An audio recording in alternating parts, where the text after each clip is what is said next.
ಎಲ್ಲರಿಗೂ ವೀರು ಕನ್ನಡ ಯೂಟ್ಯೂಬ್ ಚಾನೆಲ್ಗೆ ಆತ್ಮೀಯವಾದ ಸ್ವಾಗತ. ನಾನು ನಿಮ್ಮ ವೀರು ಕನ್ನಡ ಸರ್. ಇನ್ನೂ ಕೂಡ ನನ್ನ ಚಾನೆಲ್ ಅನ್ನ ಸಬ್ಸ್ಕ್ರೈಬ್ ಮಾಡ್ಕೊಂಡಿಲ್ಲ ಅಂದ್ರೆ ಸಬ್ಸ್ಕ್ರೈಬ್ ಮಾಡ್ಕೊಳ್ಳಿ. ಹಾಗೆ ಲೈಕ್ ಮಾಡಿ, ಹಾಗೆ ಐಪ್ ಅನ್ನುವಂತಹ ಒಂದು ಸಿಂಬಲ್ ಬರುತ್ತೆ, ಅದನ್ನ ಐಪ್ ಮಾಡ್ಬೋದು ಅಂತ ಹೇಳ್ತಾ, ಹಾಗೇನೆ ಥ್ಯಾಂಕ್ಸ್ ಅಂತ ಹೇಳಿ ಸೂಪರ್ ಚಾಟ್ ಕೂಡ ಮಾಡ್ಬೋದು ಅಂತ ಹೇಳ್ತಾ, ಈಗ ನೇರವಾಗಿ 4ನೇ ಸೆಮಿಸ್ಟರ್ ಬಿ.ಕಾಮ್ ವಿದ್ಯಾರ್ಥಿಗಳಿಗಾಗಿ ರನ್ನ ಕವಿ ಬರೆದಿರ್ತಕ್ಕಂತಹ ಸಿಂಹನಾದಂ ಗೇಯ್ದಂ ಅನ್ನುವಂತಹ ಕಾವ್ಯ ಭಾಗದ 2ರ ವಿಚಾರದ ಬಗ್ಗೆ ಚರ್ಚೆಯನ್ನ ಮಾಡ್ತಾ ಇದ್ದೀನಿ. ಹಾಗೆ ಭಾಗ 1 ಆಲ್ರೆಡಿ ನನ್ನ ಚಾನಲ್ ಇದೆ. ಈಗ ಭಾಗ 2ರ ಬಗ್ಗೆ ಚರ್ಚೆಯನ್ನ ಮಾಡ್ತಾ ಇದ್ದೀನಿ. ನೋಡಿ, ಆಲ್ರೆಡಿ ಇಲ್ಲಿ ನಾನು ಚರ್ಚೆ ಮಾಡಿದ ಹಾಗೆ ವೈಶಂಪಾಯನ ಸರೋವರದ ದಡದಲ್ಲಿ ನಿಂತು ಭೀಮ ಇಲ್ಲಿ ದುರ್ಯೋಧನನ ಕುರಿತು ಚುಚ್ಚು ಮಾತುಗಳಿಂದ ಬೈತಾ ಇರ್ತಕ್ಕಂತಹ ಒಂದು ಸನ್ನಿವೇಶವನ್ನ ನಾನು ಚರ್ಚೆ ಮಾಡಿದ್ದ.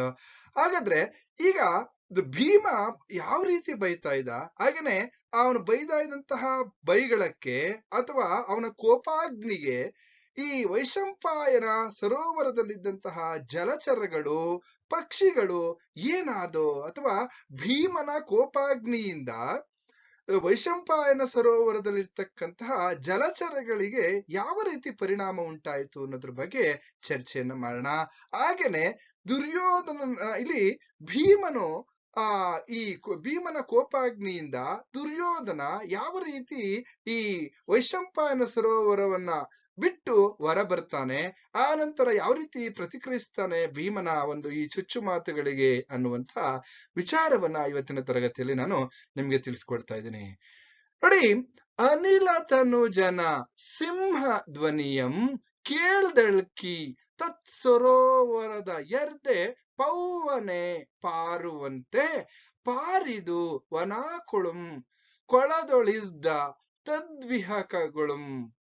ನೋಡಿ, ಈ ಭೀಮನ ಇಲ್ಲಿ ಅನಿಲ ತನುಜ ಅಂತಂದ್ರೆ ವಾಯುಪುತ್ರನಾಗಿರ್ತಕ್ಕಂತಹ ಭೀಮಸೇನನು ಇಲ್ಲಿ ಭೀಮಸೇನನ ಸಿಂಹ ಗರ್ಜನೆಯನ್ನ ಕೇಳಿದಂತಹ ಈ ವೈಶಂಪಾಯನ ಸರೋವರದಲ್ಲಿರ್ತಕ್ಕಂತಹ ಜಲಚರಗಳು ಏನೋ ಒಂದ್ ಕಡೆ ಗಾಬರಿ ಆಗ್ತಾ ಇರ್ತಕ್ಕಂದ್ರೆ ಇಡೀ ವೈಶಂಪಾಯನ ಸರೋವರದ ಎದೆಯೇ ಹಾರಿ ಹೋಯಿತೇನೋ ಎಂಬಂತೆ ಗರ್ಜನೆಯನ್ನ ಮಾಡ್ತಾ ಇದ್ದಾನೆ ಭೀಮಸೇನ. ಹಾಗೇನೆ ಅದರೊಳಗಿರ್ತಕ್ಕಂತಹ ಜಲಪಕ್ಷಿಗಳು, ನೀರಿನಲ್ಲಿ ವಾಸ ಮಾಡ್ತಕ್ಕಂತಹ ಜಲಪಕ್ಷಿಗಳು ಹಾರಿ ಹೋದವು ಅನ್ನುವಂಥದ್ದು. ಯಾಕೆಂದ್ರೆ ಭೀಮಸೇನನ ಸಿಂಹ ಗರ್ಜನೆಯನ್ನ ಕೇಳಿ ಸರೋವರದ ಎದೆ ಎಲ್ಲೋ ಒಂದ್ ಕಡೆ ಹಾರಿ ಹೋಯಿತು. ಹಾಗೇನೆ ಅದರೊಳಗಿರ್ತಕ್ಕಂತಹ ಜಲಪಕ್ಷಿಗಳು ಕೂಡ ಹಾರಿ ಹೋದವು ಅನ್ನುವಂತಹ ವಿಚಾರವನ್ನ ಕವಿ ಹೇಳ್ತಾ ಇದ್ರೆ, ಹಾಗೇನೆ ಅಷ್ಟೇ ಅಲ್ಲದೆ ಅರೆಸೀದವು ತಾವರೆ ಕಗ ಅರೆ ಬೆಂದವು ಭೀಮನ ಕೋಪ ಶಿಖಿ ಮೆಟ್ಟಿ. ಇಲ್ಲಿ ಸರೋವರದ ಮರುಳ್ ಪುರುಳ್ಗಡಲೆ ಪುರಿದ ಮರಳ್ ತೆರೆದೆ ಕಾಯ್ದು ಎತ್ತೆತ್ತಂ ಅನ್ನುವಂತಹ ಸಾಲುಗಳನ್ನ ಗಮನಿಸೋದಾದ್ರೆ, ಇಲ್ಲಿ ಜಲಪಕ್ಷಿಗಳು ಹಾಗೇನೆ ಸರೋವರದ ಎದೆ ಹಾರಿ ಹೋಗಿತ್ತು. ಅಷ್ಟೇ ಅಲ್ಲದಲೇನೆ ಭೀಮಸೇನನ ಕೋಪಕ್ಕೆ ಜಲದಲ್ಲಿದ್ದಂತಹ ಕಮಲಗಳು, ಕಮಲದ ಹೂವುಗಳು ಕೂಡ ಅರ್ಧಂಬರ್ಧ ಕರಕಲಾಗ್ಬಿಟ್ವಂತೆ. ಹಾಗೆ ವೈಶಂಪಾಯನ ಸರೋವರದಲ್ಲಿದ್ದಂತಹ ಪಕ್ಷಿಗಳು ಕೆಲಮಟ್ಟಿಗೆ ಹೇಳೋದಾದ್ರೆ ಬೆಂದು ಹೋದವು. ಸರೋವರದ ಮರಳೆಲ್ಲ ಪುರಿಗಡಲೆ ಕಾಯಿಸಿದ ಮರಳಿನಂತೆ ಇಡೀ ಮರಳೆಲ್ಲವೂ ಕೂಡ ಬಿಸಿ ಆಗ್ಬಿಡ್ತಂತೆ. ಈ ಭೀಮನ ಒಂದು ಕೋಪಕ್ಕೆ ಅಥವಾ ಅವನ ಸಿಂಹನಾದಕ್ಕೆ ಇಡೀ ಸರೋವರದಲ್ಲಿರ್ತಕ್ಕಂತಹ ಮರಳು ಪುರಿಗಡಲೆ ಪುರಿದಂತೆ ಕಾವೇರಿತ್ತು. ಅಷ್ಟು ಆ ಮರಳು ಮೇಲೆ ಏನಾದ್ರೂ ಈ ಮುಸ್ಕಿನ ಜೋಳವನ್ನು ಅಥವಾ ಪಾಪ್ಕಾರ್ನ್ ಹಾಕ್ಬಿಟ್ರೆ ಇದ್ದಕ್ಕಿದ್ದ ಹಾಗೆ ಜೋಳ ಆಗ್ಬಿಡ್ತಾ ಇದ್ದೋ, ಅಷ್ಟ ರೀತಿಯಲ್ಲಿ ಕಾವೇರಿತ್ತು ಆ ಮರಳು ಅಂತಕ್ಕಂಥದ್ದು. ಆ ಮರಳಿನ ಬಿಸಿ ಅಷ್ಟಿತ್ತು ಅಂತಕ್ಕಂಥದ್ದನ್ನ ಇಲ್ಲಿ ಕವಿ ಹೇಳ್ತಾ ಇದ್ದಾರೆ.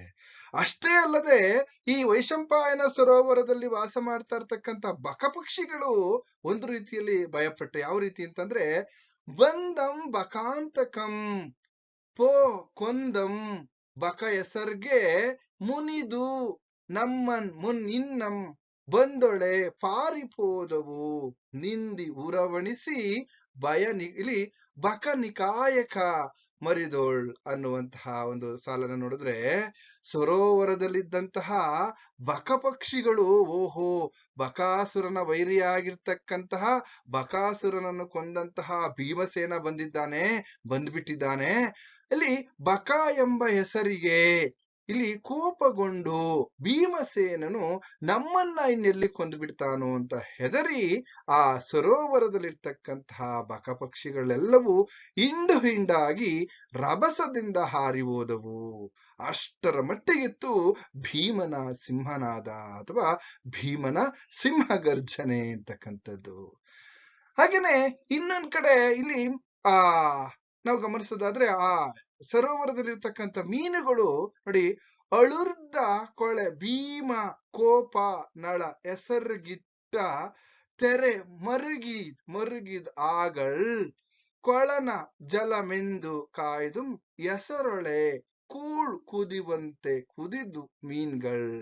ನೋಡಿ, ಭೀಮಸೇನನ ಕೋಪದ ಬೆಂಕಿಗೆ ಅಥವಾ ಕೋಪಾಗ್ನಿಗೆ, ಆ ಕೋಪಾಗ್ನಿ ತಾಕಿದೊಡನೆ, ಭೀಮಸೇನನ ಕೋಪ ಎನ್ನುವಂತಹ ಬೆಂಕಿ ತಾಕಿದೊಡನೆ ವೈಶಂಪಾಯನ ಸರೋವರದಲ್ಲಿರ್ತಕ್ಕಂತಹ ನೀರು ಈ ಅನ್ನವನ್ನು ಅಥವಾ ಮುದ್ದೆಯನ್ನ ಮಾಡೋದಕ್ಕೆ ಅಥವಾ ಸಾಂಬಾರನ್ನ ಮಾಡೋದಕ್ಕೆ ನೀರನ್ನ ಇಡ್ತೀವಲ್ಲ, ಆ ರೀತಿ ಕೊತನೆ ಕುದಿತಾ ಇತ್ತು ಅಂತಕ್ಕಂಥ ಹೆಸರಿಟ್ಟ ನೀರಿನಂತೆ ಸರೋವರದ ನೀರು ಕುದಿಯುತ್ತಿತ್ತು, ಅಂದ್ರೆ ಬಾಯ್ಲಾಗ್ತಾ ಇತ್ತು, ಕುದಿಯುತ್ತಿತ್ತು. ಆ ಹೆಸರಿನಲ್ಲಿ ಅನ್ನ ಕುದಿಯುವಂತೆ ನೋಡಿ, ಆ ಹೆಸರಿನಲ್ಲಿ ಈಗ ಅಕ್ಕಿ ಹಾಕ್ದಾಗ ಹೇಗೆ ಈಗ ಹಿಂದೆ ಎಲ್ಲ ಕುಕ್ಕರ್ ಇಲ್ಲ ಅಂದ್ರೆ ಪಾತ್ರೆಯಲ್ಲಿ ಮಾಡಿದಂತ ಸಂದರ್ಭದಲ್ಲಿ ಹೇಗೆ ಕುದಿತಾ ಇರುತ್ತೆ, ಆಗ ಅನ್ನದ ಅಗಳು ಹೇಗೆ ಮೇಲ್ ಬರ್ತಾ ಇರುತ್ತೆ, ಹಾಗೆ ಈ ಮೀನುಗಳು ಸರೋವರದ ನೀರಿನಿಂದ ಈ ಕುದಿದು ಕೊತನೆ ಕುದಿದು ಆ ಕೊಳದೊಳಗಿರ್ತಕ್ಕಂತಹ ಅಥವಾ ಸರೋವರದಲ್ಲಿರ್ತಕ್ಕಂತಹ ಮೀನುಗಳು ಕೊತನೆ ಕುದಿತಾ ಇದೋ ಅನ್ನದ ಹಗಳಿನ ರೀತಿಯಲ್ಲಿ ಅನ್ನುವಂಥದ್ದನ್ನ ಕವಿಲಿ ಹೇಳ್ತಾ, ಹಾಗೇನೆ ಯಾಕೆಂದ್ರೆ ಅಷ್ಟು ಭಯಂಕರವಾಗಿತ್ತು ಭೀಮನ ಗರ್ಜನೆ ಅಂತಕ್ಕಂಥದ್ದು. ಜಲಚರ ಜೀವಗಳೆಲ್ಲ ಕುದಿಗೀಡಾಗಿ ಗೋಳಿಡುವಂತಾಗಿದೆ. ಸಿಂಹಧ್ವಜನಾದ ಭೀಮಸೇನನ ಈ ಸಿಂಹಧ್ವಜನಾಗಿರ್ತಕ್ಕಂತಹ ಭೀಮಸೇನ ಏನ್ ಮಾಡಿದ್ನಪ್ಪ ಅಂತಂದ್ರೆ, ಆ ಜಲಚರಗಳು ಮೀನುಗಳು ಕುದಿಯುವಂತೆ ತನ್ನ ಸಿಂಹನಾದವನ್ನ ಮಾಡ್ದ ಅನ್ನುವಂಥದ್ದು. ಹಾಗೇನೆ ಇಲ್ಲಿ ಆರವಂ ನಿರ್ಜತ ಕಂಠೀರವರಂ ಇಲ್ಲಿ ಆರವಂ ನಿರಸ್ತಗನಾರವಂ ಕೋಪ ಅರುಣ ನೇತ್ರಂ ಕೇಳ್ದ ನೀರೊಳಗಿರ್ದುಂ ಬೆಮರ್ತ ಉರುಗ ಪತಾಕಂ ಅನ್ನುವಂತಹ ಈ ಒಂದು ಸಾಲಲ್ಲಿ ನೋಡೋದಾದ್ರೆ, ಭೀಮನ ಧ್ವನಿಯನ್ನ ಕೇಳಿಸಿಕೊಂಡಂತಹ ಯಾರು ಇಲ್ಲಿ ದುರ್ಯೋಧನ, ಭೀಮನ ಧ್ವನಿಯನ್ನ ಕೇಳಿಸ್ಕೊಂಡಂತಹ ಈ ಅವನ ಸಿಂಹನಾದವನ್ನ ಕೇಳಿಸ್ಕೊಂಡಂತಹ ದುರ್ಯೋಧನನು ಇಲ್ಲ ಒಂದ್ ಕಡೆ ಆ ಭೀಮನ ಧ್ವನಿ ಹೇಗಿತ್ತಪ್ಪ ಅಂತಂದ್ರೆ, ಇಲ್ಲಿ ಸಿಂಹದ ಗರ್ಜನೆಗಿಂತ ಅದು ಮೀರಿದಂಥದ್ದು. ಹಾಗೇನೆ ಮೇಘಗಳ ಗರ್ಜನೆಗಿಂತ ಅಂದ್ರೆ ಆಕಾಶದ ಗರ್ಜನೆಗಿಂತಲೂ ಕೂಡ ಮೋಡಗಳ ಗರ್ಜನೆಗಿಂತಲೂ ಮೀರತಕ್ಕಂಥದ್ದು. ಹಾಗೇನೆ ಭೀಮಸೇನನ ಈ ಧ್ವನಿಯನ್ನ ಕೇಳಿ ವೈಶಂಪಾಯನ ಸರೋವರದಲ್ಲಿ ಅಡಗಿ ಕುಳಿತಿರ್ತಕ್ಕಂತಹ ದುರ್ಯೋಧನನು ಆ ಸರೋವರದ ಒಳಗಡೆ ಇದ್ರೂ ಕೂಡ ಬೆವರುತ್ತಿದ್ದ ಅಂತಕ್ಕಂಥದ್ದು. ಅಂದ್ರೆ ಉರುಗ ಪತಾಕ ಅಂದ್ರೆ ಇಲ್ಲಿ ಸರ್ಪ ಲಾಂಛನವನ್ನ ಹೊಂದಿರ್ತಕ್ಕಂತಹ ಈ ದುರ್ಯೋಧನ ಆ ವೈಶಂಪಾಯನ ಸರೋವರದ ಮಧ್ಯದಲ್ಲಿ ಕುಳಿತಿದ್ದಾನೆ, ಆದ್ರೂ ಕೂಡ ಬೆವರ್ತಾ ಇದ್ದಾನೆ. ನಂತರ ದುರ್ಯೋಧನನು ಬೆವತು ತಾಪವನ್ನ ಸಹಿಸಲಾರದೆ ಜಪಮಂತ್ರದ ಅಥವಾ ಜಲಸ್ತಂಭನೀಯ ವಿದ್ಯೆಯ ಯೋಚನೆಯನ್ನ ಬಿಟ್ಟು ಕೋಪಗೊಳ್ಳುತ್ತಾನೆ ದುರ್ಯೋಧನ. ಎಲ್ಲಾ ಭೀಮಸೇನ, ನನ್ನನ್ನ ಈ ರೀತಿ ಚುಚ್ಚು ಮಾತುಗಳಿಂದ ನಿಂದಿಸ್ತಾ ಇದೆಯಲ್ಲ ಅಂತ ಹೇಳಿ ಇಲ್ಲಿ ಎಲ್ಲೋ ಒಂದ್ ಕಡೆ ತನ್ನ ಕೆಂಪಾದಂತ ಕಣ್ಣುಗಳನ್ನ ಬಿಟ್ಟು ದುರ್ಯೋಧನ ಕೋಪಗೊಳ್ತಾನೆ. ಕೋಪಗೊಂಡು ಭೀಮನಿಗೆ ಯಾವ ರೀತಿ ಪ್ರತಿಕ್ರಿಯಿಸ್ತಾನೆ ಅಂತ ನಾವು ಇಲ್ಲಿ ನೋಡೋದಾದ್ರೆ, ದುರ್ಯೋಧನ ಭೀಮಸೇನನಿಗೆ ಹೇಳ್ತಾನೆ, ಭೀಮಸೇನ, ಕುಲ ಛಲ ತ್ಯಾಗಗಳ ಘನತೆಯನ್ನ ಹೊಂದಿರ್ತಕ್ಕಂತಹವನು ನಾನು. ಹಾಗೇನೆ ಪೌರುಷಶಾಲಿಗಳಲ್ಲಿ ಗಣ್ಯನಾದವನು, ಪೌರುಷಶಾಲಿಗಳಲ್ಲಿ ಗಣ್ಯನಾಗಿರ್ತಕ್ಕಂಥವನು ನಾನು. ಛೆ, ಕೇವಲ ಹುಲ್ಲು ಕಡ್ಡಿಯಂತೆ ಈ ಕ್ಷುಲ್ಲಕವಾಗಿರ್ತಕ್ಕಂತಹ ಜೀವಕ್ಕೆ ನಾನು ಇಲ್ಲಿ ಜೀವ ಉಳಿಸಿಕೊಳ್ಳಲು ಹೆದರುತ್ತೇನೆಯೇ, ಅಥವಾ ಈ ಜೀವಕ್ಕೋಸ್ಕರ ಗುಣಹೀನನಾಗುತ್ತೇನೆಯೇ? ಅದು ಅಸಾಧ್ಯ ಅಂತ ಹೇಳಿ ನನ್ನನ್ನ ನಾನೇ ಇಲ್ಲಿ ಕೀಳ್ತನಕ್ಕೆ ಇಳಿಸಿಕೊಳ್ಳುವೆ. ಛೆ, ಅದು ಅಸಾಧ್ಯವಾದ ಮಾತು ಅಂತ ಹೇಳಿ ದುರ್ಯೋಧನ ಭೀಮನ ಮಾತುಗಳಿಗೆ ಪ್ರತಿಕ್ರಿಯಿಸ್ತಾ ಇದ್ದಾನೆ. ಯಾಕೆಂತಂದ್ರೆ, ನಾನು ಛಲ ಕುಲದಲ್ಲಿ ತ್ಯಾಗದಲ್ಲಿ ಘನತೆ ಉಳ್ಳಂತಹ ವ್ಯಕ್ತಿ. ನಾನು ಕೇವಲ ಈ ಜೀವ ಅಂತಕ್ಕಂಥದ್ದು ಹುಲ್ಲು ಕಡ್ಡಿಗೆ ಸಮಾನ ನನಗೆ. ಅದಕ್ಕೆ ಜೀವ ಉಳಿಸಿಕೊಳ್ಳಲು ನಾನು ಗುಣಹೀನನಾಗಿ ನನ್ನನ್ನ ನಾನು ಕೆಳಸ್ತನಕ್ಕೆ ಇಳಿಸಿಕೊಳ್ಳೋದೆ, ಛೆ, ಅದು ಅಸಾಧ್ಯ ಅಂತ ಹೇಳಿ ದುರ್ಯೋಧನನು ಮುಂದುವರಿಯುತ್ತಾ ತನ್ನ ವೈರಿಯಾದ ಭೀಮನನ್ನ ಬಂದು ಚುಚ್ಚು ಮಾತುಗಳನ್ನ ಮಾತನಾಡಿದ ಮೇಲೂ ಕೂಡ ನಾನಿನ್ನೂ ಇನ್ನೆಷ್ಟು ಹೊತ್ತು ಈ ಕೊಳದಲ್ಲಿರಲಿ, ಇದು ಅಸಾಧ್ಯವಾದದ್ದು ಎಂದು ಈ ದುರ್ಯೋಧನನ ಮನಸ್ಸು ಉದ್ವಿಗ್ನವಾಗುತ್ತೆ. ಹಾಗೇನೆ ಅಲ್ಲಿರ್ತಕ್ಕಂತಹ ಜಲಚರಗಳ ಇಲ್ಲ ಒಂದ್ ಕಡೆ ಜಲಚರಗಳು ಕೋಲಾಹಲದ ಧ್ವನಿ ಮುಳುಗಿ, ಇಲ್ಲ ಒಂದ್ ಕಡೆ ಆ ಜಲಚರಗಳ ಒಂದು ಧ್ವನಿ ಮುಗಿಲು ಮುಟ್ಟುತ್ತೆ. ಹಾಗೇನೆ ಆಕಾಶದಲ್ಲಿರ್ತಕ್ಕಂತಹ ದೇವತೆಗಳು ಭಯಭೀತರಾಗ್ತಾರೆ. ಯಾಕೆಂದ್ರೆ ದುರ್ಯೋಧನ ಅಷ್ಟರ ಮಟ್ಟಿಗೆ ಕೋಪದಿಂದ ಆ ವೈಶಂಪಾಯನ ಸರೋವರದಿಂದ ಮೇಲೆ ಹೇಳ್ತಾ ಇರ್ತಕ್ಕಂತಹ ಒಂದು ಸನ್ನಿವೇಶ. ಅಲ್ಲಿ ಆಕಾಶದಲ್ಲಿದ್ದಂತಹ ದೇವತೆಗಳೆಲ್ಲವೂ ಕೂಡ ಭಯಭೀತರಾಗಿದ್ದಾರೆ. ಯಾಕೆಂದ್ರೆ ಈ ಭೀಮ ಮತ್ತೆ ದುರ್ಯೋಧನರ ಕಾಳಗ ಇನ್ನೆಷ್ಟು ಭಯಂಕರವಾಗಿರುತ್ತೋ ಅನ್ನೋ ರೀತಿಯ ಅಂದ್ರಲ್ಲಿ ದೇವತೆಗಳು ಭಯ ಪಡ್ತಾ ಇರ್ತಕ್ಕಂಥದ್ದು. ಅದಾದ್ಮೇಲೆ ದುರ್ಯೋಧನನು ಇಲ್ಲಿ ರಭಸದಿಂದ ಮೇಲೆ ಏಳುವಾಗ ವೈಶಂಪಾಯನ ಸರೋವರದಿಂದ ದುರ್ಯೋಧನ ಮೇಲೆ ಹೇಳ್ತಾ ಇದ್ದಾನೆ.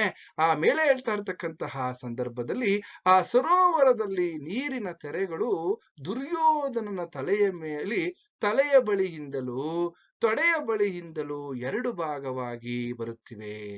ದುರ್ಯೋಧನ ತೊಡೆಗಳು ಮುರಿದು ಹೋಗುವುದನ್ನು ಹಾಗೂ ದುರ್ಯೋಧನ ಕಿರೀಟವು ಕೆಳಗೆ ಬಿದ್ದು ಸಿಡಿಯುವುದನ್ನು ಸೂಚಿಸುವಂತೆ ತೋರುತ್ತಿತ್ತು ಆ ವೈಶಂಪಾಯನ ಸರೋವರದ ನೀರಿನ ತೆರೆಗಳು ಅಂತಕ್ಕಂಥದ್ದು ಆ ಒಂದು ಸನ್ನಿವೇಶ.